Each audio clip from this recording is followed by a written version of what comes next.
están presentes en esta tu casa. Gracias, bendito Señor, porque estamos aquí, Dios, expuestos a tu palabra.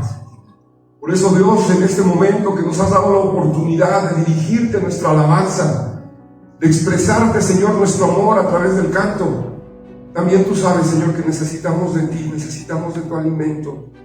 Por eso te pido, Dios, en esta tarde que uses, Señor, mis labios. En el nombre de Jesús, Señor, pasa un carbón encendido en ellos y no permita, Señor, que hablen palabras que no edifiquen. En el nombre de Jesús, usa mi mente y mi corazón, Señor, y en este momento, Padre, yo me convierto, Dios, en una atalaya de tu palabra. Con palabra que edifique, Señor, que palabra que restaure, palabra que traiga vida. En el nombre de Jesús. Amén y amén. Siéntese, hermano, Dios le bendiga. Una vez más, Dios le bendiga, feliz tarde. Qué bueno es verlos en la casa de Dios, qué bueno es verlos en casa, qué bueno es verlos en casa. Les recuerdo que estamos mensaje tras mensaje, enseñanza tras enseñanza, buscando enfocarnos en animarnos, en tener hambre por la presencia del Espíritu Santo en nuestra vida.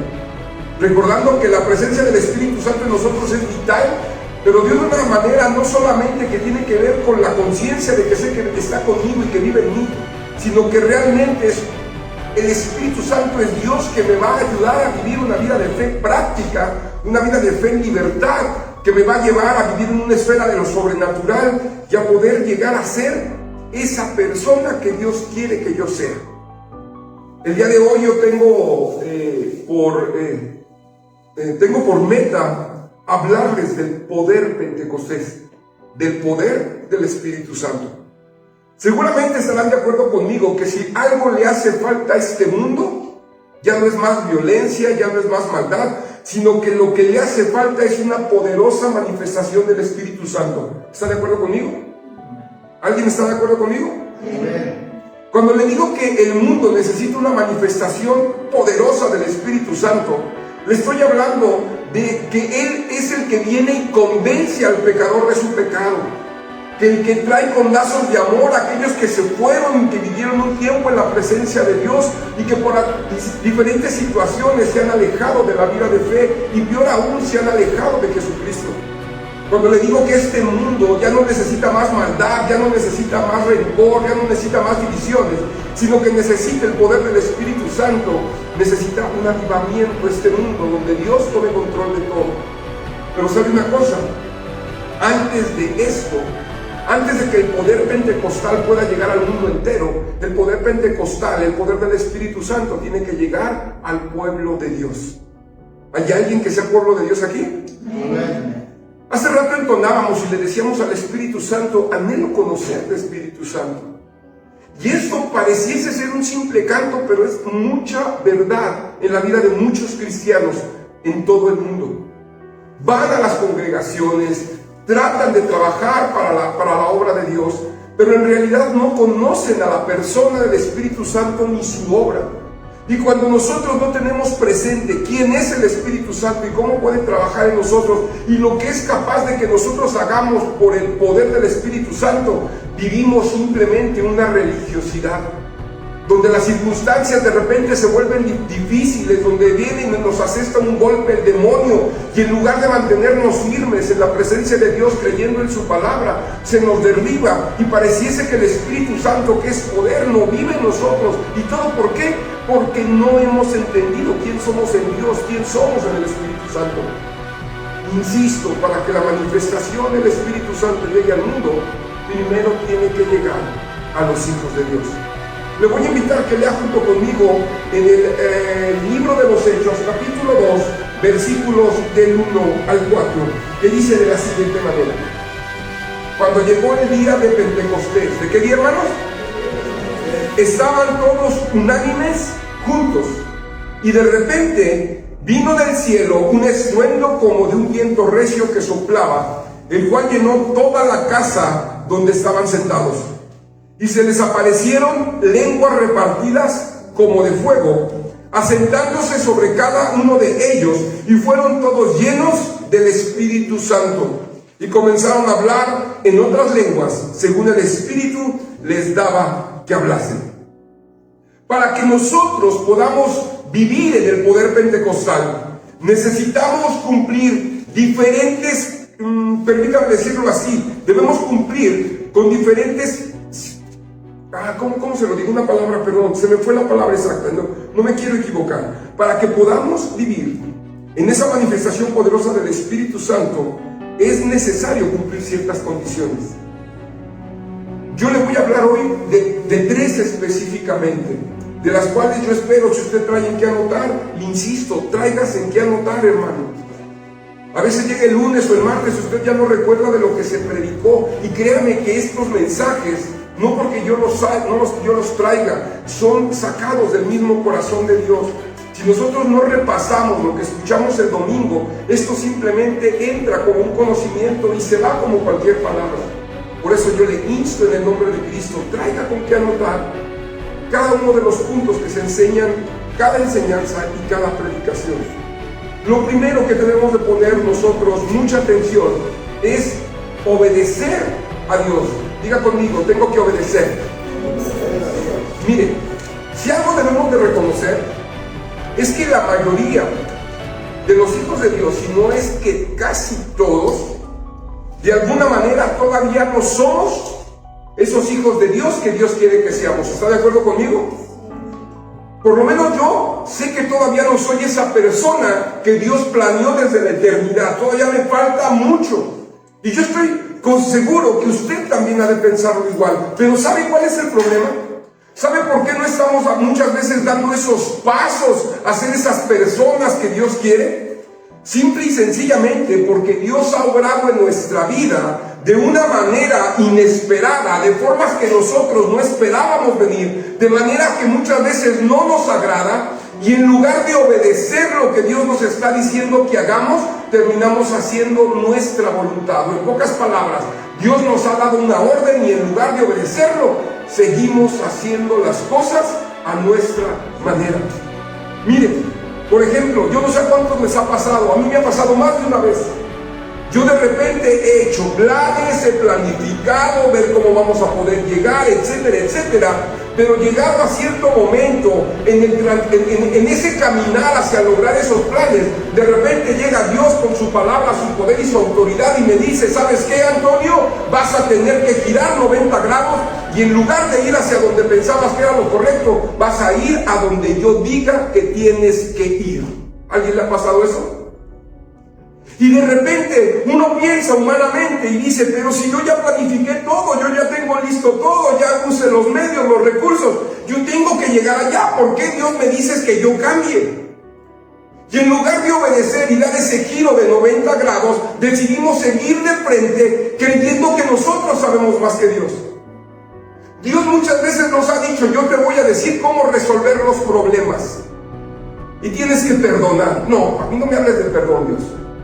A mí me resuelven los problemas y me haces justicia y encárgate de ellos, del perdón me encargo yo, ya los perdonaré algún día si de repente se me ocurre. ¿Y qué es lo que Dios hace? Bueno, ok, si tú quieres resolver las circunstancias de tu corazón a través de no perdonar, simple y sencillamente jamás vas a poder resolver los problemas. Debemos de ser conscientes que Dios arregla los asuntos a su manera y es la mejor manera en que se pueden arreglar. ¿Está de acuerdo conmigo? La pregunta aquí sería, ¿por qué seguimos haciendo las cosas a nuestra manera? Si no hemos llegado a ser esas personas que Dios quiere que seamos, es porque seguimos creyendo que nosotros somos dignos de fiar y que nosotros tenemos buenos planes mejores que los de Dios. Y la verdad es que eso es un total error. Volviendo a nuestra cita base de Hechos, si usted se da cuenta, esta habla del glorioso día de Pentecostés. Del día que la promesa de Dios se volvió una realidad. Pero debemos de recordar ciertos datos importantes para que usted entienda por qué es importante la obediencia. Antes de que pasara Pentecostés, pasaron acontecimientos importantes. Primero, Jesucristo murió en la cruz, resucitó. Estuvo caminando después de resucitado con sus discípulos por un tiempo y ascendió a los cielos. Y después de la ascensión de Jesucristo a los cielos, viene Pentecostés. Debemos de ponernos un poquito en los zapatos de los discípulos de Jesús de aquellas épocas. Ellos esperaban al Mesías, al libertador, al que vendría a quitarles el yugo de esclavitud del imperio romano en el cual vivían. Había ciertos hombres que estaban cerca de Jesús, 12 para ser específicos, los cuales estuvieron escuchándole predicar, aprendiendo de él a través de sus enseñanzas. Pero a pesar de eso, muchos de ellos no entendían el concepto de lo que Jesucristo estaba haciendo. Jesucristo dijo: yo vengo a libertar a los cautivos. Y ellos decían: yo soy cautivo, voy a ser libre. Pero Jesucristo está más enfocado en traernos libertad de nuestra alma que de otra cosa. Pero aquellos no podían entender completamente el plan de Dios, porque ¿saben qué? Aunque nosotros no entendamos los planes de Dios, siempre los planes de Dios son mejores. Hágase una pregunta: ¿por qué estaban juntos aquellos discípulos de Jesús? ¿Por qué es que terminaron yendo a meterse a una casa a esperar la promesa? Miren, vamos por favor a Hechos capítulo 1, versículo 4. Y estando juntos, les mandó que no se fueran de Jerusalén, sino que esperasen la promesa del Padre, la cual les dijo: oísteis de mí. Ojo, aquellos hombres y mujeres, discípulos de Cristo, estaban todavía en Jerusalén porque obedecieron a Jesús, a pesar de que no entendían perfectamente el plan de lo que Dios les estaba mandando a hacer. Y eso nosotros debemos de tomarlo en cuenta. Porque si nosotros no creemos en que Dios sabe más que nosotros, si nosotros no creemos que Dios puede hacer lo imposible posible, si nosotros seguimos creyendo que hacer las cosas a nuestra manera es mejor, vamos a darnos con pared constantemente. Y en lugar de avanzar, estaremos muchas veces retrocediendo. En lugar de estar en niveles mayores de fe, seguimos estancados. En lugar de estar sirviendo con autoridad y calidad en la obra de Dios, seguimos siendo de aquellos que solamente se la pasan llorando porque sus problemas no se solucionan.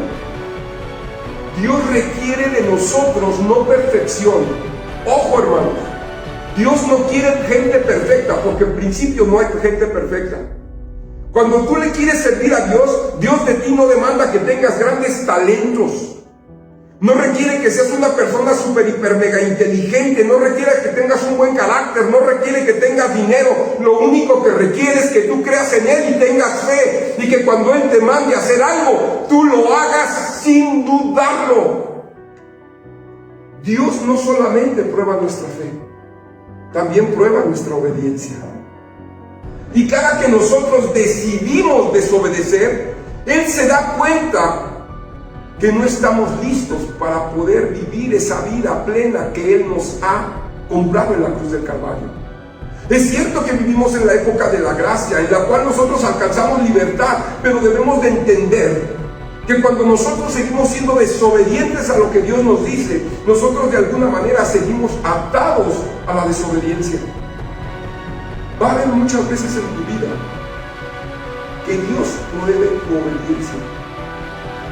Y tú te preguntarás: ¿y por qué tiene que probar mi obediencia? Sencillo, porque Dios está buscando hombres y mujeres que no confíen en sus recursos, que no confíen en su inteligencia, que no confíen en sus capacidades. Dios está buscando hombres y mujeres que no confíen en sí mismos, sino que su confianza plena esté en Dios, a tal grado que le van a obedecer a costa de ellos mismos. Para servir a Dios se requiere obediencia. Diga conmigo: tengo que obedecer. La segunda condición para que haya una manifestación poderosa del Espíritu Santo en nuestra vida, ese poder pentecostal del cual nosotros nos jactamos vivir, también necesita de nosotros que reconozcamos el verdadero mover del Espíritu Santo. Y ojo, esto es muy importante, esto es vital: reconocer, discernir realmente cuando el Espíritu Santo se está moviendo. Mire, en nuestros días existen muchas personas que viven un cristianismo perdidos en la religiosidad y en sectas que parece que enseñan cosas que son verdades de Dios, cuando en realidad son grandes mentiras que salen de Satanás.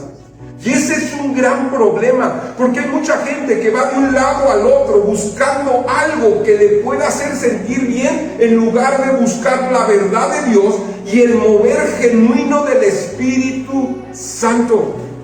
Desgraciadamente hay muchos hombres y mujeres que se han infiltrado en las iglesias enseñando herejías y mentiras como si fueran verdades de Dios, que aparentan ser buenas doctrinas, pero que cuando las examinamos a la luz de la palabra de Dios, se descubre que solamente son filosofías nacidas en el corazón y en la mente del hombre.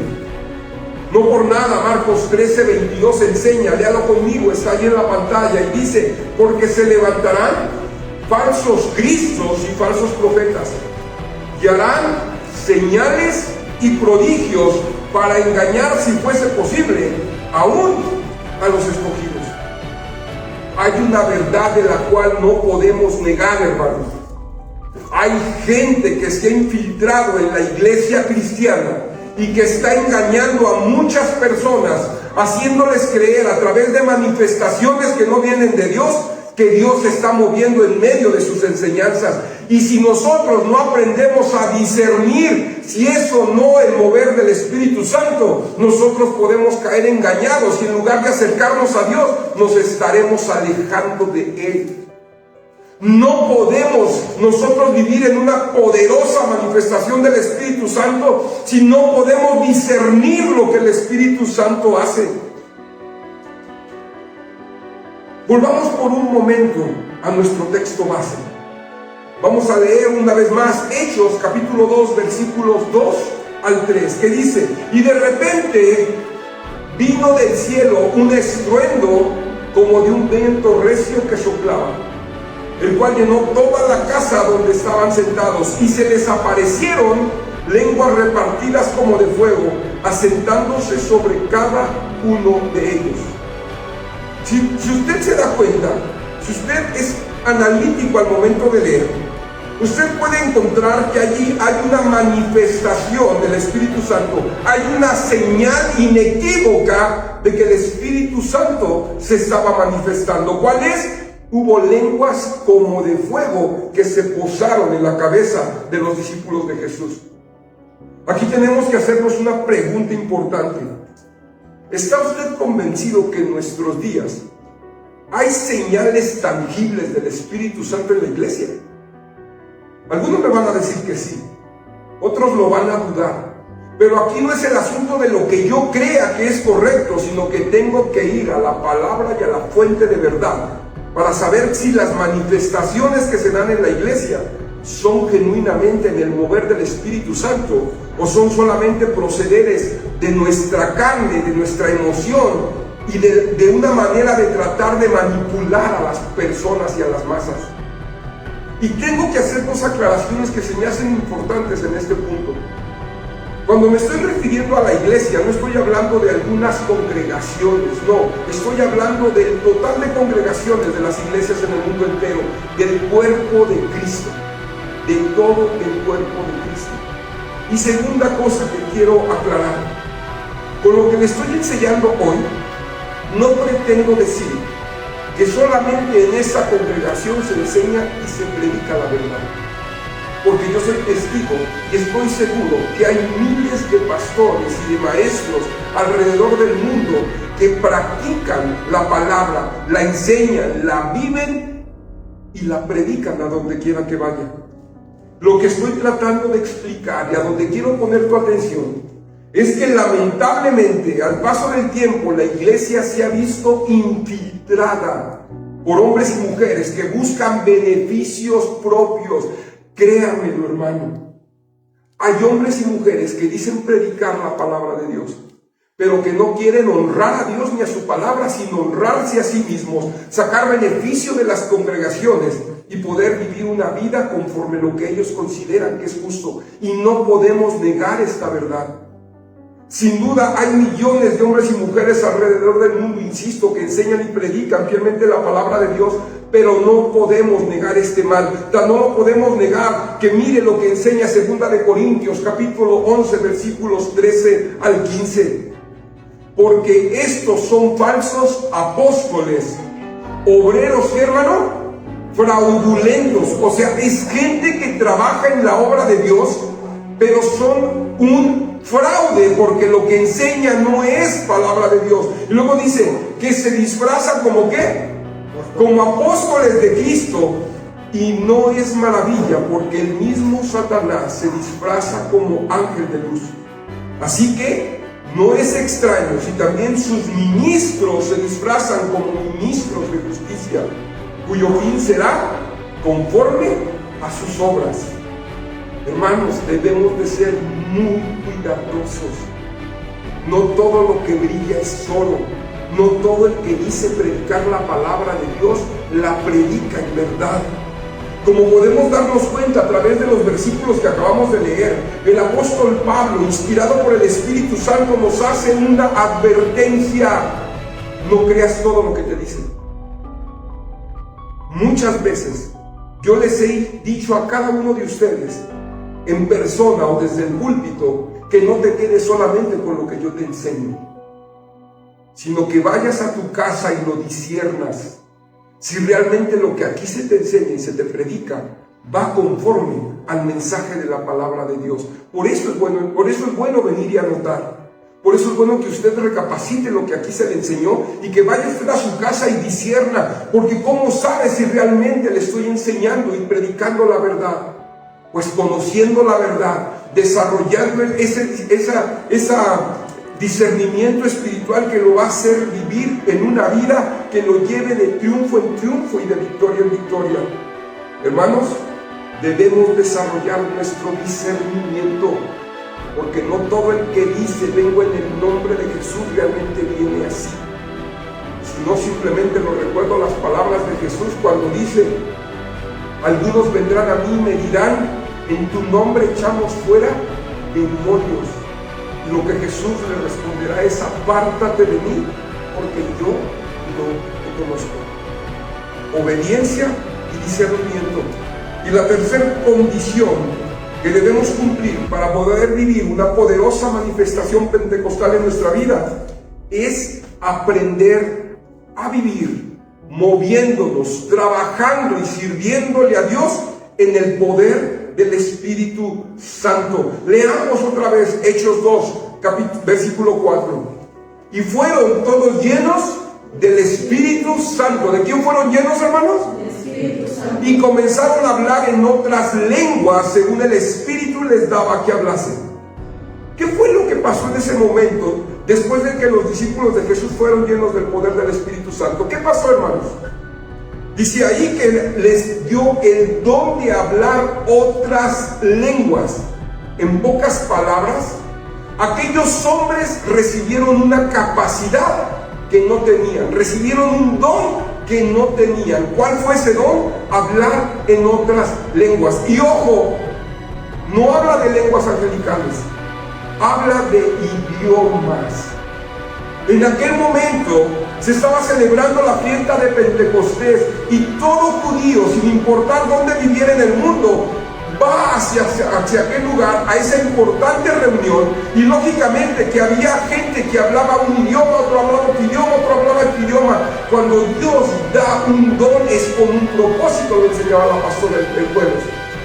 El propósito en ese instante era que lo que estaba aconteciendo en aquel lugar pudiera entenderlo la gente que estaba alrededor. Por eso Dios le dio el don y la capacidad a los discípulos de hablar en el idioma que la gente tenía que hablar. Y por eso muchos, si usted sigue leyendo el libro de los Hechos, dice que muchos se sorprendieron porque decían: ¿por qué aquel está hablando en mi nombre? Perdón, ¿por qué aquel está hablando en mi idioma? Lo que yo le estoy tratando de enseñar es que debemos de aprender a vivir en el poder del Espíritu Santo, porque Dios a usted le quiere usar a donde quiera que vaya. Y cuando usted se enfrente a cierta circunstancia, seguramente llegará un momento que usted se va a sentir incapaz de hacer algo, porque usted dice: eso yo no lo sé hacer, yo no puedo lograr lo que Él me está pidiendo, pero el que todo lo puede está con usted. Y si usted es lleno del poder del Espíritu Espíritu Santo y aprende a vivir, a obrar y a trabajar, a pensar, a hablar en el poder del Espíritu Santo, lo que no tiene, Dios se lo va a dar para que haga lo imposible posible en su nombre. Tal vez usted llegue en un momento donde de repente llegue a una casa donde hay un enfermo que está muriendo. Tal vez usted tenga que hablarle seguramente de la palabra de Jesucristo, tratando de llevarlo a sus pies. Pero en ese momento Dios no solamente quiere librar a aquel hombre de la muerte eterna, sino le quiere dar una nueva oportunidad. Y tal vez usted diga, es que yo no tengo el don de sanidad. ¿Sabe? Que haga una cosa, y usted no depende de la sanidad de la gente. Depende de Dios, que puede sanar a cualquiera. Somos meros instrumentos, hermano. No porque yo no sepa si tengo o no el don de sanidad, yo no voy a dejar de orar con fe por la gente enferma. Y si no lo tengo y es necesario, Dios me va a dar ese don para que su nombre sea glorificado. Cuando usted aprende a vivir en el poder de Dios, usted estará siendo capacitado todos los días, lleno del poder del Espíritu Santo, que le va a hacer vivir milagros indescriptibles. Y usted estará viviendo en la esfera de lo sobrenatural. Por eso es que Dios no quiere gente perfecta para servirle, sino gente que crea en Él verdaderamente, a tal punto que le puede obedecer sin importar el riesgo que esto le pueda traer, sin importar las locuras que Dios le mande a hacer, porque nuestro Dios literalmente para el mundo es un loco. Sí, hermano, porque se lo decía hace un rato, para el mundo alguien pobre es alguien que no vale, y es más, lo utilizan de muchas maneras a la gente pobre, mientras el Señor dice, si tú eres pobre pero estoy contigo, tú crees que eres el más rico. Para el mundo, la gente triste es alguien que no produce, pero el Señor dice, si yo estoy contigo y te sientes pobre, canta alabanzas y di, estoy feliz porque tengo a Cristo. Los cristianos vamos a vivir contra corriente, por eso no actuamos como todos los demás actúan. La gente como normalmente trata de arreglar sus problemas a gritos, sombrerazos y malas palabras. ¿Cómo es que lo tiene que hacer el cristiano? Igual. Dice el Señor, no pagues el mal con mal. Haz el bien al que te hace mal. Bendice a los que te ultrajaron. Y sírveles cuantas veces sea necesario, para que ellos conozcan que tú eres mi hijo. Y esa, la única manera de poder vivirlo cabalmente, es en el poder del Espíritu Santo. Porque nadie puede perdonar a aquellos que le dañaron si no está el amor de Dios viviendo en nosotros. Porque no por nada dice la Escritura, si tú no amas, en realidad no conoces a Dios, porque Dios es amor. Y cuando tú amas, Dios está contigo y eres capaz de amar al que no merece ser amado. Así es, hermanos. Así es como el poder de Dios se va a manifestar en nosotros. Si nosotros aprendemos a vivir en el poder del Espíritu Santo, recuerde que al que Dios llama, capacita. Pero aprenda, querido hermano. Y no solamente aprenda, sino practique lo que usted está aprendiendo. Y estoy concluyendo, como dije en un principio, sin lugar a dudas, este mundo podrido, este mundo que está cada vez peor, necesita una poderosa manifestación del Espíritu Santo, que convenza al pecador de sus malos caminos, que traiga con lazos de amor a aquellos que han partido de las congregaciones, que han dejado su primer amor y que se han enfriado y se han vuelto al pecado. Este mundo necesita un despertar, un mover glorioso y poderoso del que todo lo puede, del poder pentecostal. Pero antes de que eso sea posible, ese poder tiene que manifestarse en nosotros. Por eso es que todo este mes de junio, un mes donde el mundo, perdón por la expresión, estúpidamente celebra algo tan demoníaco como la homosexualidad, el lesbianismo y todas las desviaciones sexuales posibles. En este mes, en esta congregación, en Ministerios en Cristo Tlaxcala, estamos tratando de celebrar que Jesucristo venció en la cruz del Calvario y que el Espíritu Santo vive en nosotros. No es solamente un anhelo pastoral, hermanos, de que todos vivamos en el poder del Espíritu Santo. Es un anhelo de Él mismo, porque ya recibimos poder. Vivamos en ese poder. Habrá alguien que en este día le diga a Jesús: Señor, ya no busques más. Yo estoy aquí. Yo quiero vivir en tu poder. Quiero vivir ardiendo en el fuego del Espíritu Santo. ¿Habrá alguien aquí? Si es así, póngase de pie y vamos a orar en esta tarde. En el nombre de Cristo. Amén.